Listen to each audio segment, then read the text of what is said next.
So in this video, we're going to be talking about medical genetics part 1. So firstly, we're just going to uh, talk about what exactly is negative regulation, what's positive regulation. So under negative regulation, this is an increase in gene expression. Okay, so this is our key word. An increase in gene expression due to the presence of specific regulatory elements. Okay, so this is to say that whenever there are certain specific regulatory elements within the cell, the rate at which the genes are being expressed increases. However, a positive regulation is rather the opposite. It's a decrease in gene expression due to the presence of those specific regulators. Okay, so what you notice is that in the negative regulation there's an increase in genetic expression. However, in the positive there's a decrease in genetic expression due to the presence of specific regulatory elements. Alright, before we go to the table, we're just going to talk about what exactly is an inducible, what exactly are inducible genes, right? So when you talk about inducible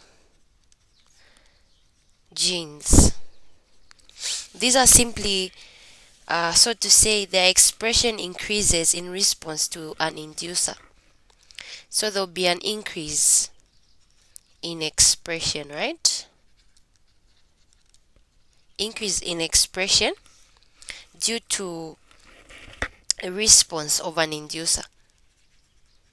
So whenever this inducer is present, there's going to be an increase in the expression of those genes, meaning this system is actually inducible. It means you can increase the rate at which the genes are being expressed whenever there is the presence of an inducer. There is also what we call constitutive genes. Okay, so let me just write it down. Constitutive genes. So these genes are expressed at a constant rate, okay, in almost all cells, and they're not subjected to regulation. So the rate at which they are expressed is constant, and they are not subjective to regulation. They do not need specific factors in order for them to be expressed. Alright, so the product of these genes are required all the time. So there's no control, or there is no rate at which these genes are controlled, because they're required all the time. These are the constitutive genes. Okay, therefore we are also going to talk about the types of gene expressions that occur in the body. For instance, we have RNA processing. Okay, 2, we have gene amplification.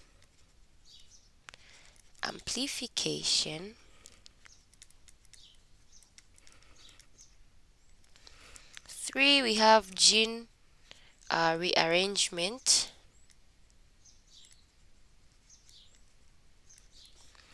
4, we have stability of RNA. Okay, so there is quite a number of gene expressions that actually are controlled. The next thing that we're just going to talk about is what exactly is ploidy or aneuploidy. So ploidy is the number of chromosomes a particular organism has. If that organism has 23, meaning the ploidy is 23. However, when you talk about aneuploidy is an imbalance in the number of chromosomes. So if it is an imbalance, it's either there is a missing chromosome or there is an extra chromosome. Alright, that's what aneuploidy is, and most of these aneuploidy are written with the suffix somy. Okay, so you have trisomy, monosome, and so on and so forth, depending on the condition that you're trying to talk about. All right, so we're just going to go into um, what exactly are these, what exactly is the basis of chromosomes. So we have one chromosome mutation and genome mutation. So when you talk about chromosome mutation, this is where you have a structural change in the chromosome. Okay, so there's a structural change. That's, for instance, we have inversion, deletion, translocation. So all these are types of chromosomal mutation. This is because this type of mutation is happening within the chromosome. Okay, this has to do with the DNA bases. However, when you look at the genome mutation, this is a loss or gain of the entire chromosome. Okay, so you have, this is your chromosome, right? So it's either there is an addition or there's a subtraction of a chromosome. That's the genome, meaning we're either losing the whole chromosome or we are gaining a whole chromosome. That's genome mutation. Okay, so this is to tell you that in genome mutation there is an addition of a chromosome or a subtraction of a chromosome. However, chromosomal mutation, this is a change within the the DNA. For instance, if there is an addition or there is a deletion where a base has been deleted, it's happening within the chromosome. Unlike the genome mutation where the entire chromosome is lost or rather it's gained. Okay, so before we actually go to Down syndrome, there's a table that we have to look at. So under aneuploidy, like we said, the imbalance of the number of chromosomes, we have nalisomy. So nalisomy is actually the missing of chromosomes. Okay, when chromosomes are missing, no embryo can survive. Okay, because those chromosomes probably code for something very important in the body. Then when we talk about monosomy, which is this one, when we talk about monosomy, this is where coming from the word mono, meaning one, so meaning one chromosome is missing. That's why it's called monosomy. So the imbalance that is being talked about is the missing of one chromosome. Then when you talk about trisomy is where you have one extra chromosome. So here we have an addition, or let's say there is a subtraction of a chromosome. Then when you talk about tetra obviously means 4. So there is a total of 4 copies of a chromosome that are present. So all these things will actually make more sense as we go further in our studies. Okay, all right, so the next thing that we're just going to talk about is one of the conditions that we call Down syndrome. So when you look at Down syndrome, it's called trisomy 21, meaning this type of genome mutation occurred at chromosome number 21. That's why it's called trisomy 21. So this is chromosome number 21. Like you can see on trisomy, there are 3 chromosomes instead of us having 2 chromosomes, which is the normal number of chromosomes that we're supposed to have. There are 3, meaning there's a mutation here. There's an extra chromosome that has been added. Alright, that's why it's called Down syndrome. Now, under Down syndrome, there are several things that we're going to talk about. So, under Down syndrome, most chromosomal disorder affect 1 out of 750 newborn babies. So, if there are about 750 babies that have been born, you only have 1 that will have at least Down syndrome. So, this Down syndrome, it occurs mostly it pertains to people, or rather women that are over the age of 35 years old. So this is a woman that has passed her 30s and is going into the 40s. So because of hormonal changes and due to age, you find that most women that give birth later on in life have children with Down syndrome.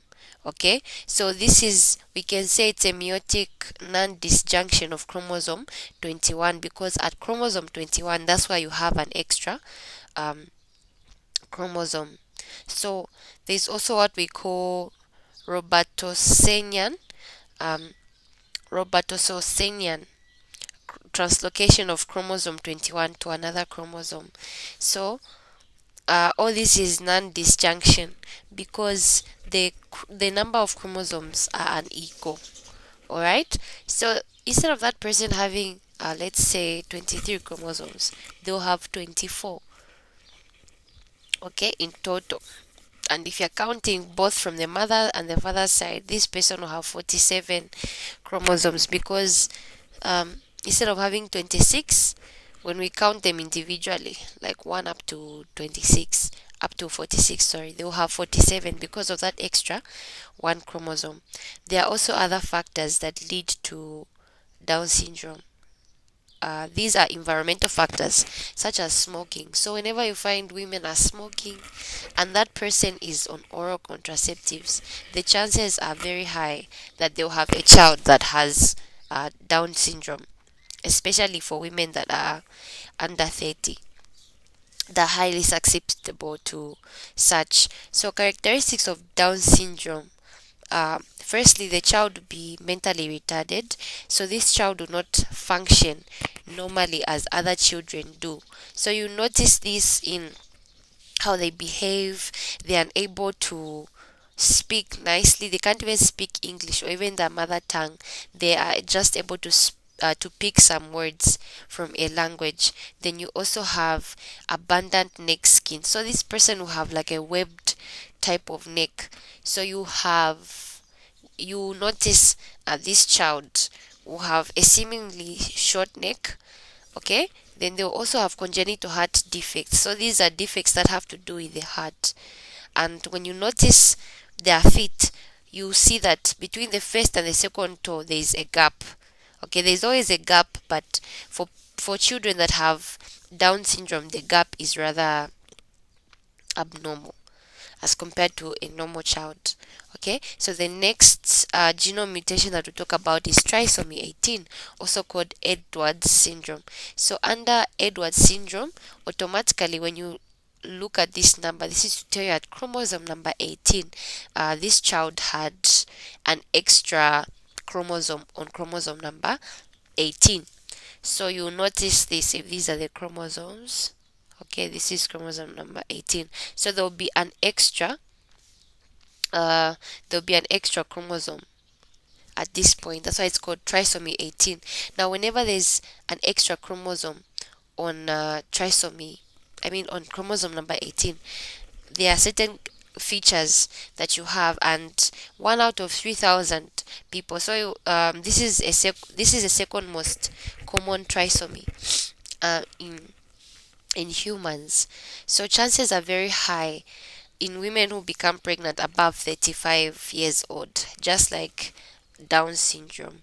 Okay, and the affected infants don't live past first years due to severe heart and brain abnormalities. So because the brain is not functioning so well, it has malformations, these children usually don't survive. All right, now under trisomy 18 or Edwards syndrome, there are certain features that you'll notice. One, the child will have very small features. For instance, they'll have a small mouth, a short neck, a small jaw, like you can see here. I tried to draw, yeah, you can see there. So there's a very small jaw. Then they have a shield chest. If you know what a shield is, it looks like this. All right, something like this is like an armor. So they have a shield chest like this. Then their fists are clenched, so it looks like the child is always folding their hands. All right, then the ears are also, they have a malfunction. Instead of the ears appearing normal like this, the ear will be somewhat a little bit bent. This is what we mean by malformation of the ears. Okay, so this is Edward syndrome. The next that we'll talk about is Patau syndrome. So Patau syndrome is trisomy 13. So on chromosome number 13, there's an extra chromosome. Now this one is common in 1 in 12,000 births. So you can see that this one is not so uh, common. It's actually rare. So if born, most of these children die before 6 months. Okay, before 6 months, the child would have died, and if they survive at least 2 to 3 years, so they have severe brain defects. Um, the brain is either absent or very small eyes, and commonly some heart defects. So when you look at this child, they have a cleft lip. So when you look at the lip, it's looks like there's a gap in between that has split the lip, making the child have a right end and a left end. This child will also have clenched hands, like you can see the hands look folded, and their ears are also malfunctioning. Okay, and the child also won't have they won't be as brilliant as they are supposed to be. All right, because of the severe brain damages. So this is um, Patau syndrome. All right, we also have another type of Patau syndrome. We call it trisomy 8. So in trisomy 8, children have a normal life expectancy, but they have severe mental retardation and physical features such as contracted fingers and toes. All right, so this is just an additional information. Okay, so before we talk about Klinefelter syndrome, I just want us to talk about monosomies. Okay, we had talked about trisomies, now we talk about monosomies. Right? Now, under monosomies, when one chromosome lacks its homologue, it's this type is very rare.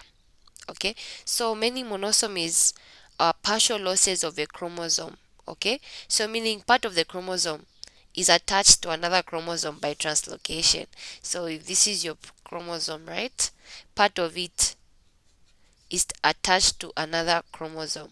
Okay, so this part has been translocated to this part, giving us this new chromosome with an attached chromosome from the other one, homologue from the other one.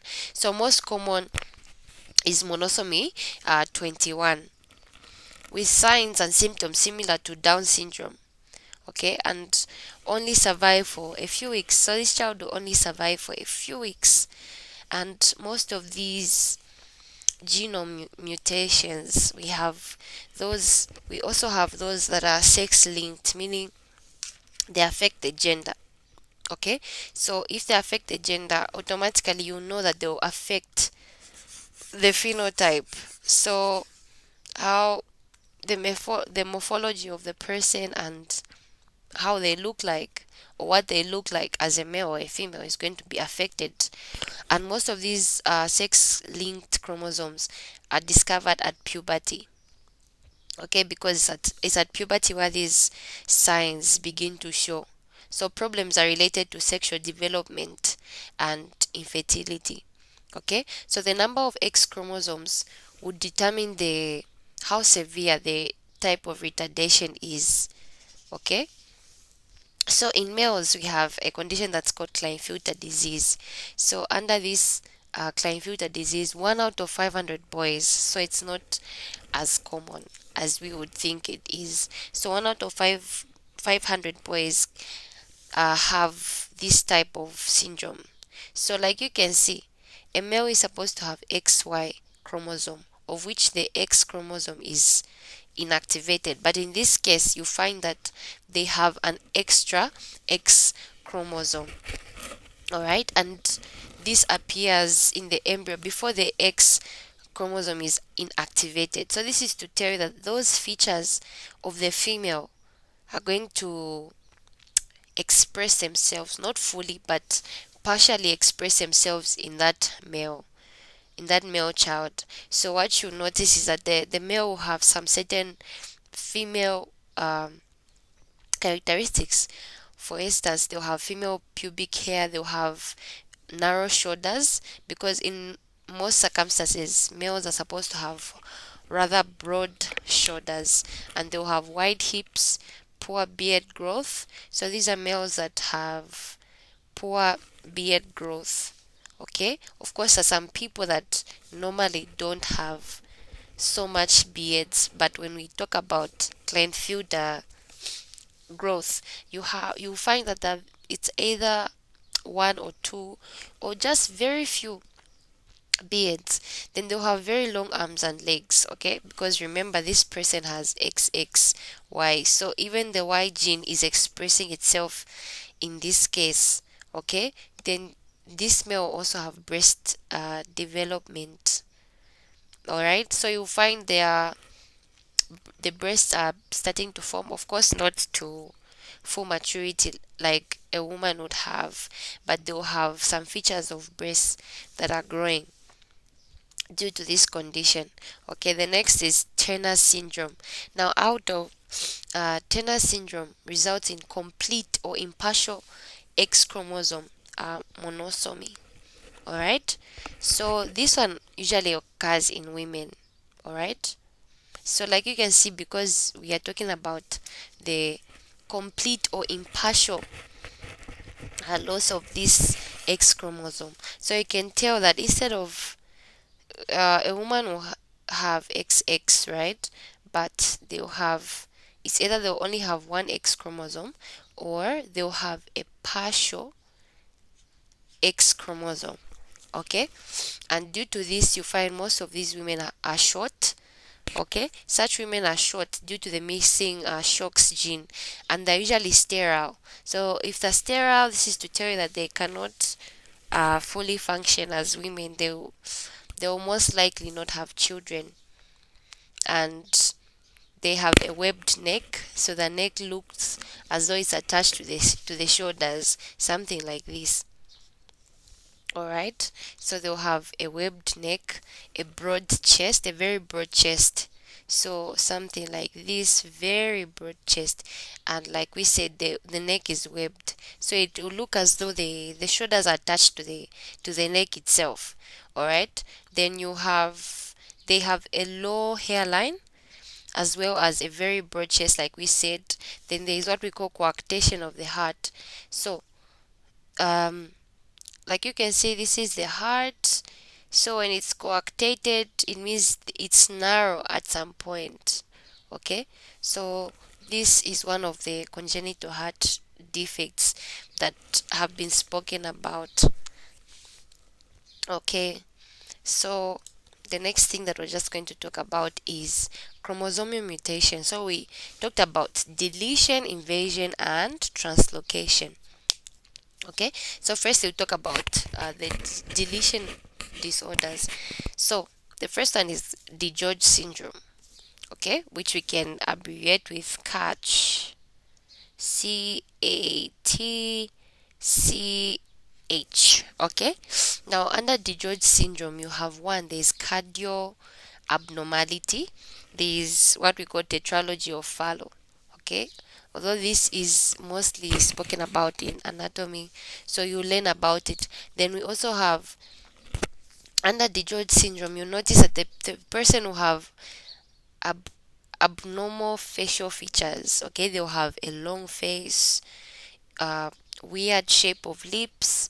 They'll have thymic aplasia, cleft palate, just like Patau syndrome.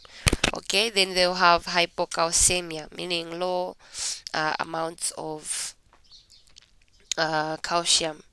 Okay, now under the George syndrome, because of deletion, it cannot be detected in standard by standard karyotyping. Okay, so this is the karyotyping, those an image that shows the autosomes as well as the sex chromosomes. So I had only drawn one type, which I'm going to show you. So this is the karyotype.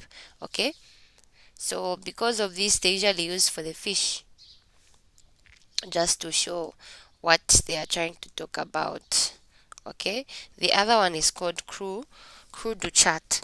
So I mean Cri du chat. So it was named this because it's a French word. okay, that stands for cry of the cat.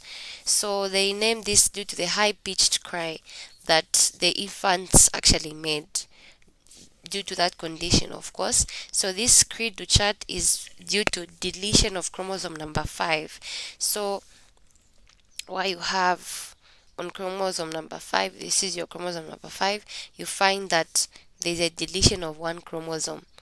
Okay, so that's what we call creed to chart. Now under creed to chart, the certain features I had actually drawn some. So you find that this child is going to have a tall forehead. Like you can see the distance from the eyes and the head is quite long, and the eyes are spaced out, like you can see. Then so the person has slanted eyes. Okay, so the eyes look as though they are falling of some sort in this condition.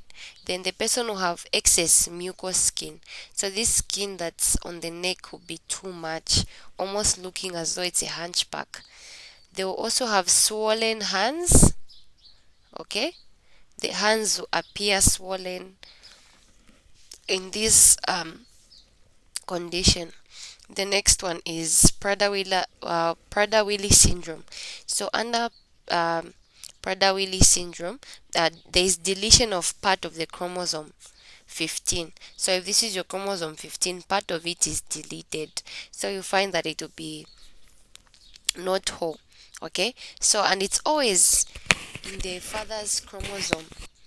So it's this is to say that it's heritable. It can be passed on from one generation to the other. So women pregnant with the affected babies usually notice late and less movement. So whenever they want to feel the baby, or rather the fetus in the womb moving, it takes very long for the fetus to move. So these are signs of Prader-Willi syndrome. All right. So some of the characteristics are the child will have almond shaped eyes.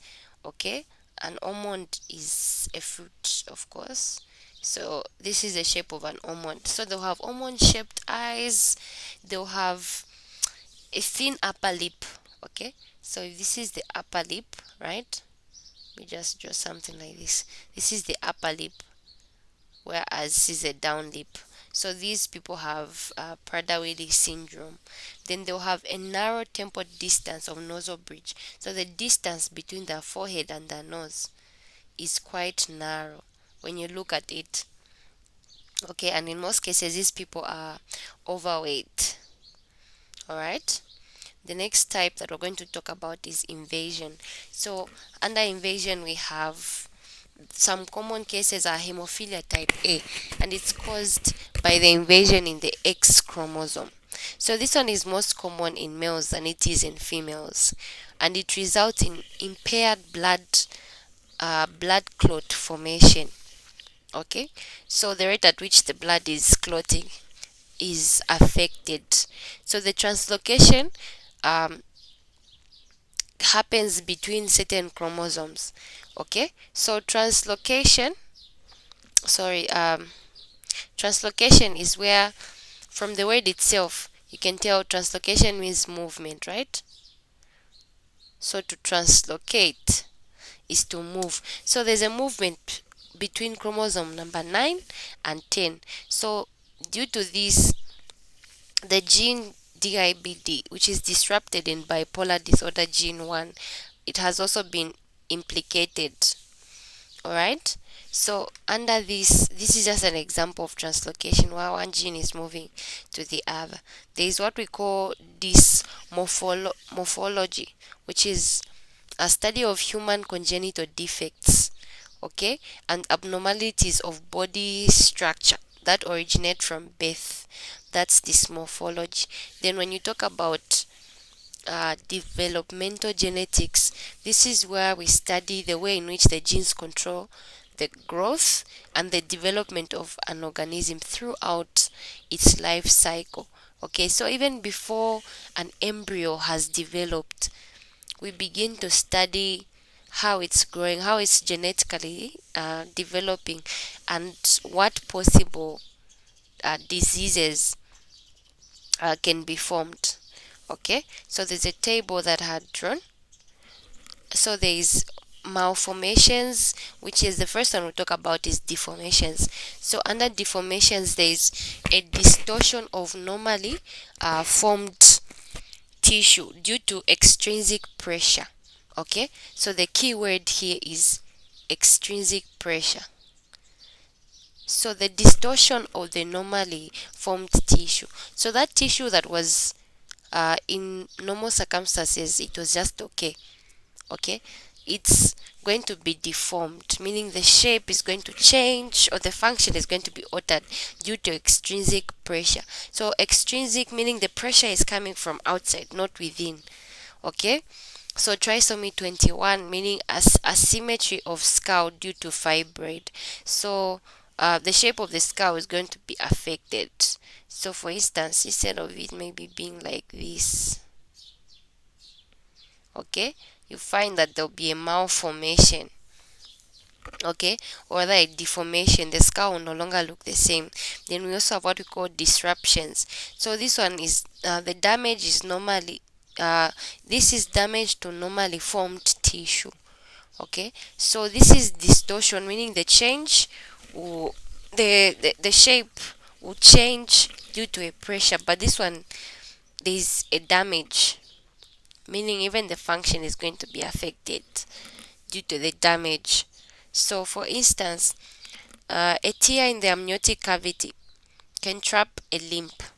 Okay, so you know the amniotic cavity, whenever there is a tear, it can trap the limb.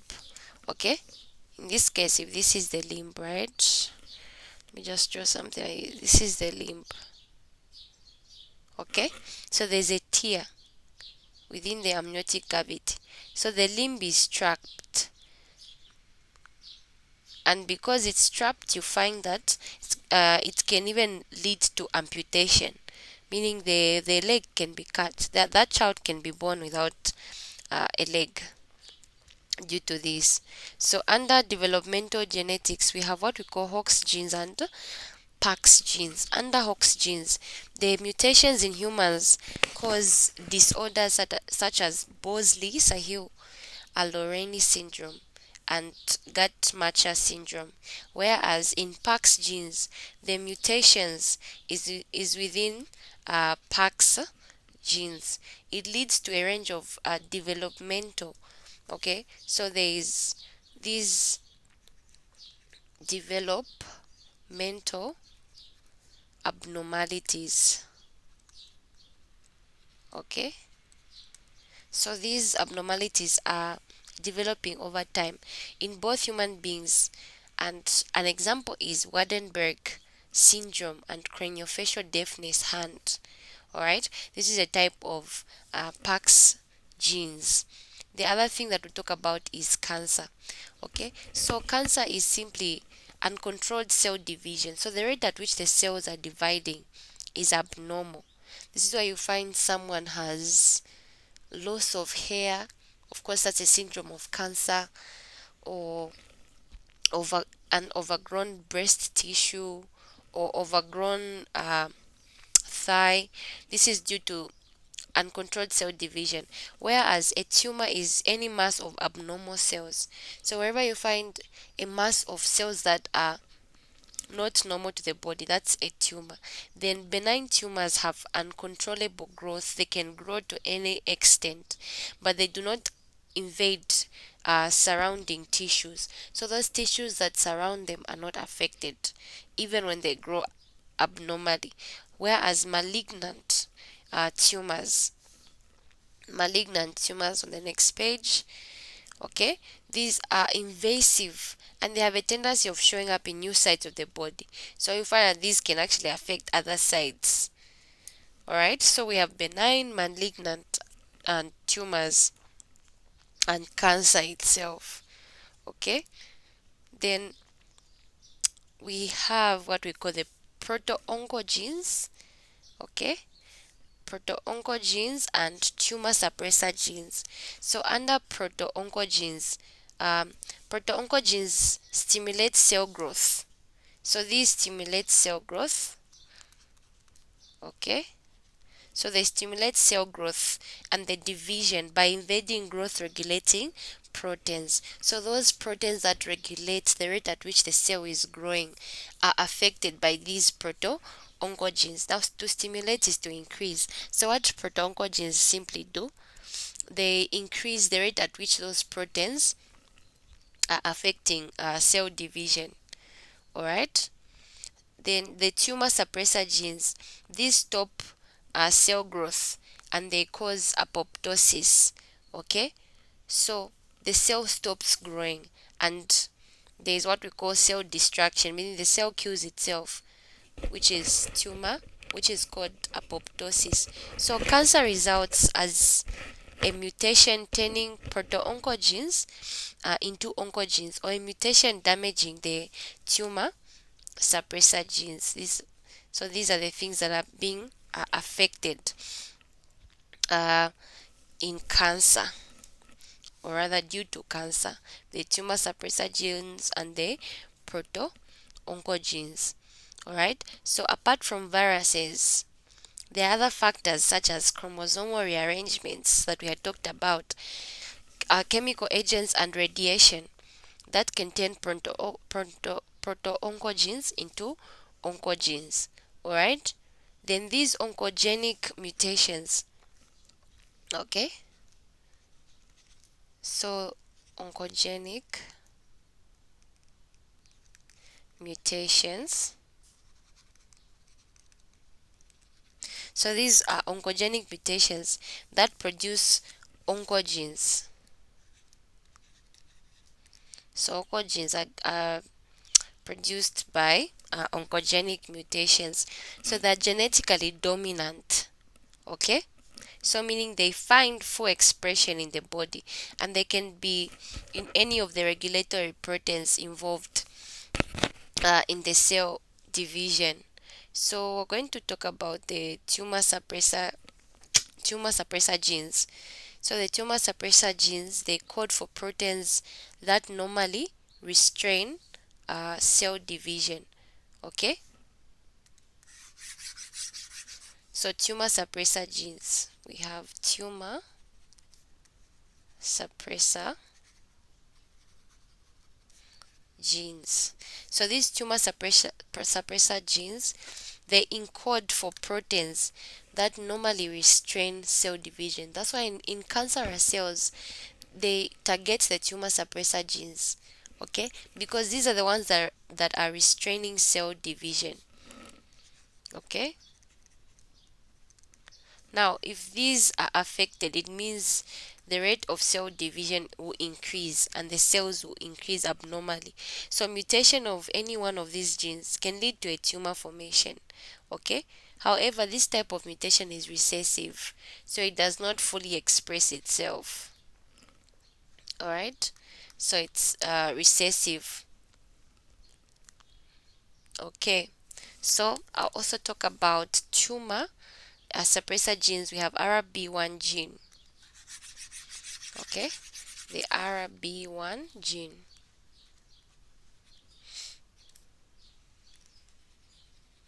Okay, now two defective RB alleles. So RB alleles result in cancer of the retina. Okay, so these, whenever you have RB alleles that are defective, when you have two of them, there will be cancer of the eye or the retinoblastoma. That's the cancer. So retinoblastoma usually shows up in young children and runs in families. So this is like a genetic type of cancer. It can run in families. So the RB gene was mapped on chromosome 13. Okay, so note we have chromosome 13. That's where the RB1 was mapped and has been implicated also in breast, prostate, and bone cancer. So the PRB periodically binds to transcription factors. Okay, therefore stopping expression of genes and responsible for turning on the cell cycle at G1 checkpoint. So this RB binds to those transcription factors that are involved in transcription. Okay, and when that happens, it stops expression of the genes by turning on the cell cycle at G1 checkpoint. So G1 checkpoint is G1 checkpoint. So this is a point on the cell cycle. We have G1, G2, S phase, metaphase, and so on and so forth. Alright, this is occurring in the cell cycle. Then we'll also talk about tumor suppressor genes. Under tumor suppressor genes, we have TP53 gene and P21. Under TP53, it's found on chromosome 17. Okay, so I'll just denote as chromosome 17 and encodes for P53. So chromosome 53 is the one, chromosome 17 is the one encoding for P53. So the gene encoding for P51, however, is on the X chromosome. So this one is on an autosome, while this one is on an X chromosome. Alright, thereby, so it's on the X chromosome and it's expressed whenever the cell is stressed. So P21 stops the cell from dividing, thereby giving it time for DNA repair. Alright, so if the damage is beyond repair, then P53 signals apoptosis. So if the damage due to P51 is very severe, P53 signals apoptosis. So most cancer treatment aims at signaling apoptosis, which is cell death. Okay, because if the cells are dying, meaning the number is reducing. Alright, so the last thing we're just going to talk about is large scale chromosome changes, such as loss of chromosome, occur during cancer. Alright, so due to these defective proto-oncogenes and the tumor suppressor genes, it can cause breaks in the DNA. Okay, so you find that there are breaks in the DNA. They can also be deletions, inversions, and translocation, and this can render tumor suppressor genes non-functional. Okay, so if tumor suppressor genes have been affected, it means the rate at which cell division occurs becomes abnormal. Alright, so that's the end of this lecture. Hope you enjoyed it.